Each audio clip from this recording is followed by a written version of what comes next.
Thank you, everybody. We'll be starting the webinar in just a couple of minutes. We are waiting for everybody to hop on. We'll be starting in a little over a minute, so just bear with us for one more minute and we'll start the webinar. Thank you.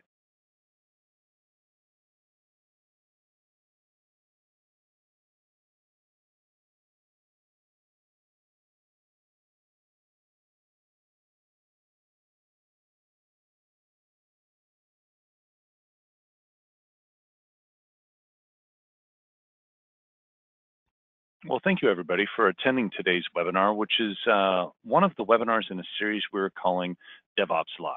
This specific episode, we'll be discussing shift left with continuous inspection for your CI and CD pipelines. My name is Brent Mosier with Micro Focus Marketing, and I'm excited to have our solution architect, Matt Fraunhofer, present today on this topic. Before we get into the webinar, just a couple of logistics. We will be recording this webinar, and everybody will be getting a copy of this about a day after. It'll come from an email from GoToWebinar with quick access to the webinar recording. Feel free to ask questions at any time. We'll try to get to them at the end. If there's too many questions, we will make sure that Matt or somebody else answers them and gets them back out to you. And this is going to be more of a demo than a PowerPoint death, so we'll actually have Matt do about maybe 5-6 slides, 5 minutes worth of actual presentation, and then he's going to get in and showing you how we solve this problem at Micro Focus. So with that, Matt, you ready to go? I am. Good morning, good afternoon, everybody. My name is Matthew Fraunhofer. I'm a solutions architect here with Micro Focus. And so today we're really going to be talking about the challenge that we're all kind of facing. So everything that we here at Micro Focus do is based on the same kind of thing you guys are trying to do as our customers and as software development shops and software companies. And we're trying to figure out how you can best take the old technology that you have a very strong investment, it's a very stable platform, but still speed up your process and speed up your delivery of your new functionality and bring those two together. And so that you get the most value and beat your competitors in time to market. So what we used to call this was how to move fast without breaking things. So you've got your business needs, which you're trying to respond to your competitors. You're trying to go very fast to keep up in this newly connected world. And so development has always, they've adapted. They've come up with Agile. They've come out with using Scrum methodologies and Kanban methodologies to manage their work and try and iterate through delivering more value to the business. But then you're still held back by the compliance needs, the auditing that needs to take place of all of these software changes. And how do you reconcile those two aspects? How do you still maintain control of the processes that you're going through and maintain control of those aspects of the code, but still being able to deliver that new functionality that your customers are really looking for and asking for? So in the software delivery lifecycle, why do we need continuous inspection? Continuous inspection really allows us to identify problems earlier within your pipeline, performing testing as early as possible so that you can reduce the cost of actually fixing those issues. Continuous inspection involves pulling together different scanning tools, especially directly on your code. So for example, Fortify from Micro Focus, but any sort of static analysis, doing all those kind of manual checks of things before it actually gets deployed and gets compiled. And then that moves into your deployment process when you're actually pushing that code out to your different environments. So once that code is out in your environments, now you need to integrate your functional testing and your performance testing. You need to make sure that when you deliver that code to all your different environments, it's working as you've designed and as you expect. And all of these have different interaction points. So all of these aspects and all of these tests that are running need to be visible by all of these different domains. So deployment automation, continuous delivery goes all the way through the entire life cycle. And CI really focuses on the development and testing life cycle. You might have heard the term DevSecOps. I would argue that security needs to be completely part of the process from the very beginning, because otherwise you're going to end up going back to the very beginning and putting security in place. And so as part of that CI/CD process, you should be invoking security scanning tools, Fortify, AppScan, other tools that are performing that vulnerability analysis and getting you those results as early in the process as possible. So with that, let's take a look at how we handle this in Micro Focus. Bring up my virtual machine here.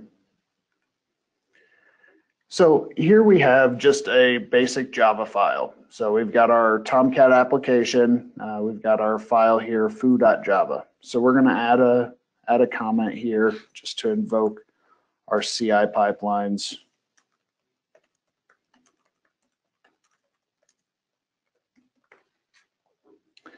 And we're going to save this. Now, because I'm in my IDE, I can just right click and say, deliver this into my repository. We're going to compare with our editor and notice that all of our changes are not conflicting. And so we're able to just deliver directly into the repository. In this case, we're delivering into Micro Focus Dimension CM. Dimension CM really allows me an enterprise change management platform for version management, as well as pulling in different static analysis tools and executing those as part of the delivery process into the repository. You can also use Git to access Dimension CM. You could also use it as a Docker repository and perform any analysis on your Docker images as well. So we're going to go ahead and add a comment.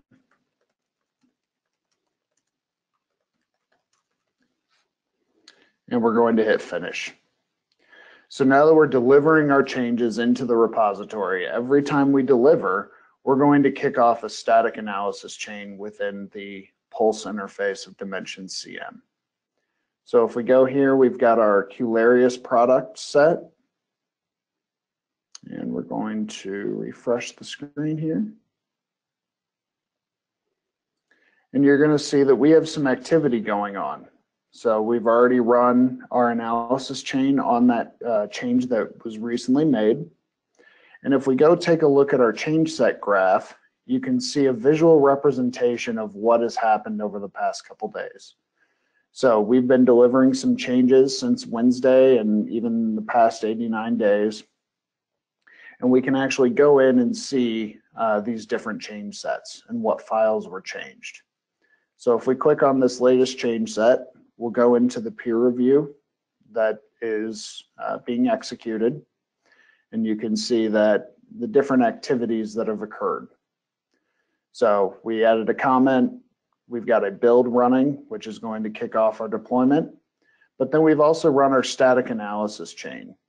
And if we expand our static analysis chain, you can see that we performed a Java analysis, which has found two findings on our source code here and come up with these different warnings that maybe you as a peer reviewer would want to know about and take a look at to see if these need to be addressed in the code. And then we also have our coding standard that's being analyzed. So, for example, our file does not end with a new line character. It's missing a package info Java file, missing java.comments, etc. So we're performing all that analysis up front, reducing the amount of time that you have to spend in that peer review process and pulling all that into one place. If we go down a little bit further, you can see that we're putting all of these results in line with these changes.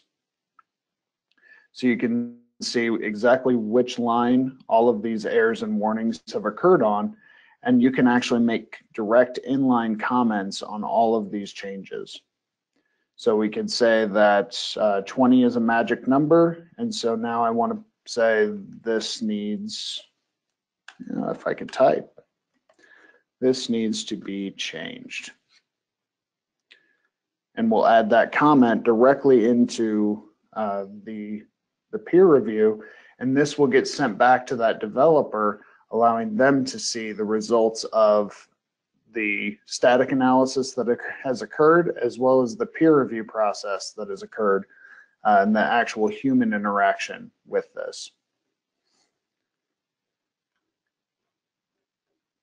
Now, we can go ahead and take a look at our deployment of this and make sure that the deployment has been successful. So if we switch over into deployment automation, you can see that after our build has occurred, if we go in here to Qlarious Online Web, you'll see that we've recently had a deployment here. We've had 11 in the past 30 days, and you can see the distribution of how many have gone to each environment. If we could take a look at our environments view, you can see directly through the user interface exactly what version of the artifacts are in which stage in the process.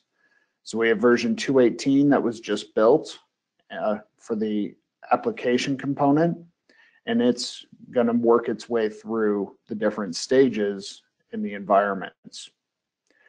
And I want to pause there and check with Brent. Are there any questions right now in the? We actually haven't had any questions yet, Matt, so keep it going. All right, sounds good. So let's take a look at actually how we've built this overall process. So if we switch over to the actual components that are being deployed, you can see that we have several processes here. In this case, we just have one. And we're using our graphical process editor to actually determine how these different components get deployed. So in our case, we start, we clean up our temp directories, and we also are checking if Tomcat is alive. All of these steps are coming out of the box and supported from Micro Focus. And so based on the technology stack that you're using within your organization, we have technology and plugins that will allow you to integrate and utilize those without having to write deployment scripts. And so, for example, if I needed to provision some infrastructure or perhaps a load balancer, if I've got an F5 or a NetScaler load balancer and I need to create a pool as part of my deployment process, all I have to do is drag that over into my environment, into my process, and then specify the different parameters that we've had in the plugin. And then you just graphically drag and drop to connect these different steps at different points within the process.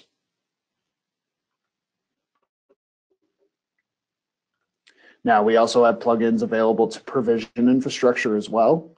So if we need to do anything with AWS and you need to provision cloud services or Microsoft Azure, we also support those as well. And so once this process is done, the application has actually been deployed out to the dev environment.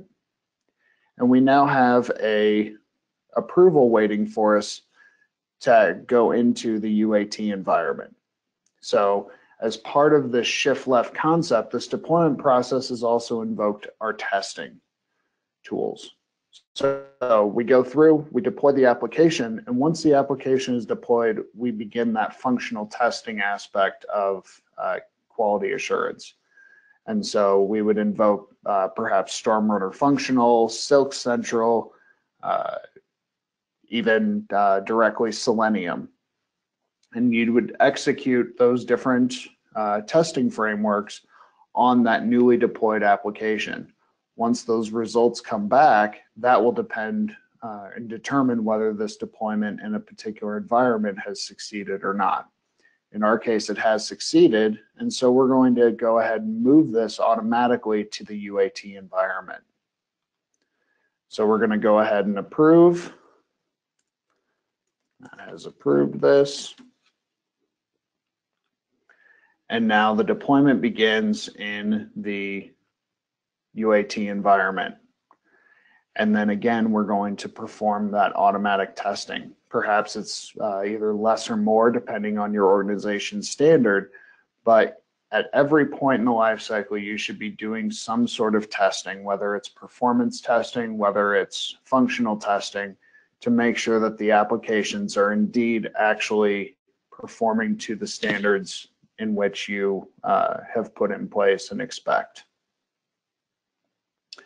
And all of that is being driven by these graphical process steps.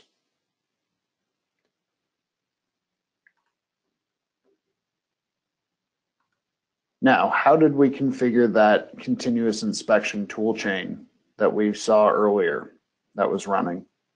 So if we go here into our administration, or suites here, and we drill down into our different products that we have, we're actually able to go directly into the chains that we've determined or built.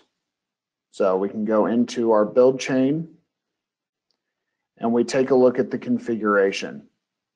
So our configuration says that on every change set that's delivered to this product set in these different streams, we're going to execute this change.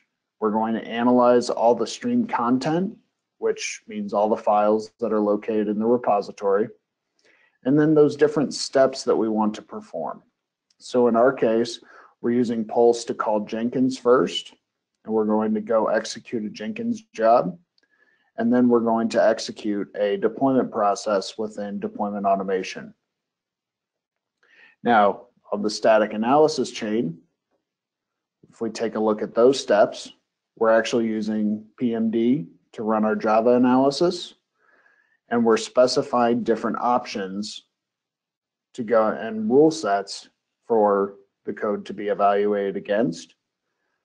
And then we're also using check style with its default standard analysis to go through and analyze the code for any sort of stylization errors that may have occurred. All of these are coming out of the box, and you don't have to build your own. However, you do have the capability to do so if necessary. But for example, we also include several different tool chains here to actually perform a CM build, run a Maven job, capture different artifacts, and then also perform security scanning as well.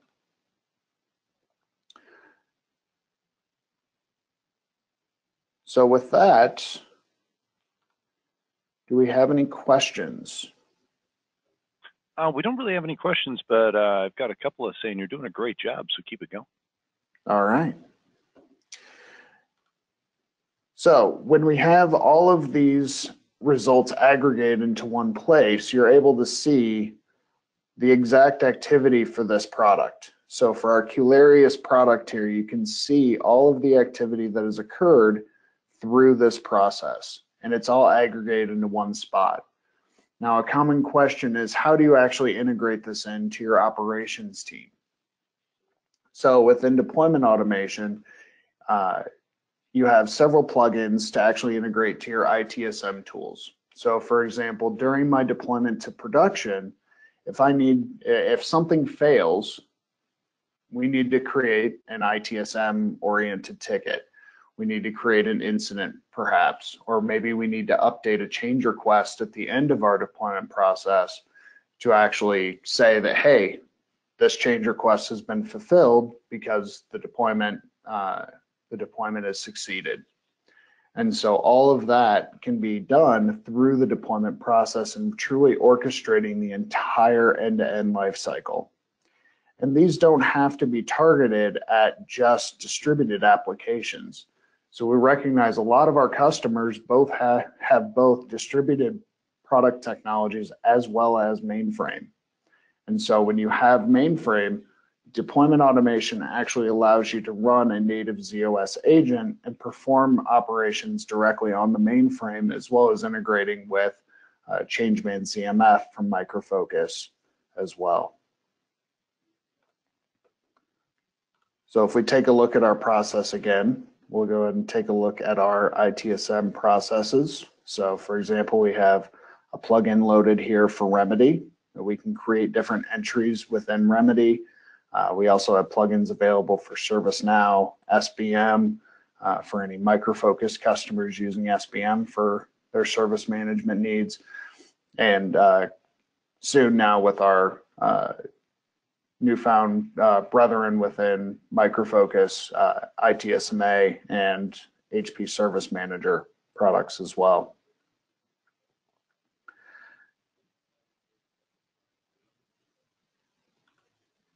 So with that, if there are no questions, I think I am covered on everything that I had planned on, Brent. Well, we have had a couple of questions that came in around what is the true difference in continuous inspection and continuous testing? Good question. So continuous inspection, they've really blurred the lines, I feel like, in the past couple of years. Continuous inspection originally started out at just looking at the source code itself, maybe performing unit tests. And that's really the traditional definition of continuous inspection. So we're performing that static analysis. We're looking at the actual contents of the code before it even gets compiled. And then we might be compiling it and running some of those unit tests at a very low level before it actually gets integrated into the overall application and through maybe a UI or a web interface for an end user. And then functional testing comes into play for continuous testing, where you're running those unit tests, but that's only giving you half the story. That's telling you whether an individual function in your set of code is really working the way you expected, but there's still that integration process. So another set of my code may be using that function in an inappropriate manner, for example. So even though the function works, it's not going to produce the result that the overall application needs. And that's where functional testing really comes into play, where we're driving the user interface and we're taking the perspective of the user. I would argue that all of that together is what brings together continuous testing. Continuous testing is really involving your unit testing, your functional testing, and then even performance testing. Performance testing has been kind of an underlying, it's not something that has been super common until recently to actually integrate as part of your pipeline. However, it's a very important part, because if you have low performing applications, there are numerous studies out there that show that your user adoption is just going to be drastically reduced by not having a well performing application. And so even though your application works, if it takes 5 minutes for it to work, users are not going to adopt it the way that a company is looking for and wanting them to. And so continuous testing is really looking at the entire life cycle, with continuous inspection really looking at the lower level code that is being built by the development team itself. Awesome. That was a great answer. And the person who asked the question was very appreciative of your response. We had another one that came in around a couple of them, actually, I'm going to put together is, does this work with like end unit tools, things like AccuRev or other configures change management? So I'm assuming they're asking about deployment automation. Yeah, very good question. So with Pulse, we are today at this very moment integrating it into the other source code management tools out there and really expanding its capabilities. So traditionally it was a Heritage Serena component of Dimension CM. However, I think you're going to see over the next few months and year to come that it's really going to become a repository agnostic tool to where it could hook into AccuRev, it could hook directly, potentially even into Git, and provide kind of that overall governance layer for Git repositories. And then deployment automation, it comes out of the box with multiple different plugins and ways to source its artifacts. So if you have an artifact repository within an Artifactory system, you could store the artifacts in Artifactory and we'll just pull them as necessary to do the deployment, or you can utilize your own source code management system, for example, AccuRev, Dimension CM, as a source for deployment automation to grab the artifacts as well. So deployment automation has a lot of those capabilities directly, and it truly doesn't matter where the artifacts come from. We can get to them through deployment automation. So hopefully I covered maybe both aspects potentially of the question. Yeah, I think you did. We have a couple of more. It's always starting to go this way. This one here is around, is there anything around deployment automation for databases such as SQL or Oracle? Great question. So yes, we have plugins for Oracle databases to actually execute database scripts directly and perform those commands directly on databases. But then we also partner with other third-party vendors that really specialize in the database management and the database change management areas, such as Datacle. And those plugins then will initiate the work inside Datacle, for example, to go out and perform those changes. And that way, you really have that full end-to-end traceability on your database changes, as well as the ability to roll back. So if you have Datacle in place, we can utilize that. Or if you're just writing scripts and SQL scripts to actually be executed on those databases to upgrade, downgrade, etc., we can also support that paradigm as well. Awesome. That was perfect. You got a good thank you for that one as well. And so there's another question about like hook to different source codes such as I can't read that, Tomcat, Nexus OSS, Subversion, and other things with like ATSM tools, ServiceNow, things like that. You mentioned it a little bit, but I think there's more questions that are popping up around things that do connect into the solutions. Good questions. So when we're talking about deployment automation, we can truly source the artifacts from any repository or any location that you might have. So if you have a Nexus repository, we have an integration directly to Nexus to be able to pull those in. But we even have just a basic file system. So even if you're not really using for a particular component a source code management system, or you're just putting the artifacts out into a file directory system, we can just source it directly from there. That's not, as long as it's accessible to the server, we can get to it. From an application deployment aspect, yes, we have plugins for Tomcat, we have plugins for WebSphere, and all of those are included in the deployment automation solution. And then in terms of the ITSM tools, yes, ServiceNow, Remedy, SBM with SSM is included in there. And then the nice thing is all of these architectures are very flexible. So the deployment automation plugins are utilizing Java and Groovy, the Groovy Java scripting language, to actually go out and perform these actions. And so we provide SDKs. So our customers, if there's a homegrown system that you need to interact with, but it's not something that is necessarily publicly available, we can either help you from a Micro Focus perspective, or if you have the expertise in-house, to put those plugins together yourself. And so you have full access to do all of that directly from the tool.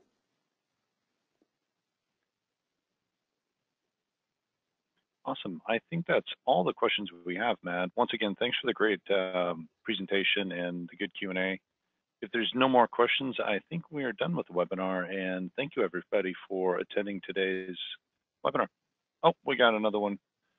Before we jump off, is SQL Redgate, can it be integrated? Likely, yes. I'm not familiar directly with that one, but Brent, let's go ahead and follow directly up with them. But as long as they have an API that we can exploit via command line or web services or any other sort of integration points, even DLLs, there can be an integration possibility there. So let's definitely follow up with them and make sure that we get them a good answer.